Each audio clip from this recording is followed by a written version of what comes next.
Pani svedkyňa, myslíte si, že vaša nevesta, teda navrhovateľka, bola počas celého manželstva zamilovaná do svojho kolegu?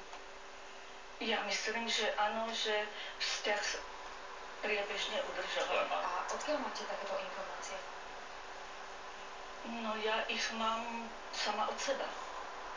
Pretože keď bol môj syn v Líbii, tak ma poprosil, aby som sa častejšie stretávala a venovala svojej neveste, tak som to robila. A ako ona na to zareagovala? Páčilo sa jej to, alebo jej to moc nevyhovovalo? No práve, že ja myslím, že sa jej to nie veľmi páčilo. A čo si myslíte, že prečo?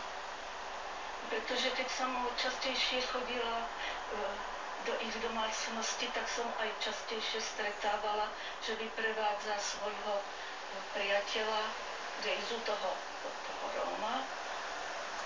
A tak podľa toho usudzujem, že sa častejšie stretávali. Teda potvrdzujete, že sa s ním stýkala aj počas toho obdobia, keď bol váš syn v Líbii, áno? Myslím, že áno. A myslíte si, že mali v tom období aj pohlavný styk? Tak to vám povedať nemôžem. Ja som povedala, že som stretávala, že vyprevádza z domu. Ale myslíte si to, áno? Nemyslím si to. Počuli o svedkoch, ktorí taktiež dosvedčia, že Klára Markušová, ako ste vypovedali, nikdy neprestala fungovať s tým Rómom. Ale my sme schopní predvolať ďalších 5 svedkov, ktorí dosvedčia, ako ste vy rodinu svojho syna zapierali. No akurát.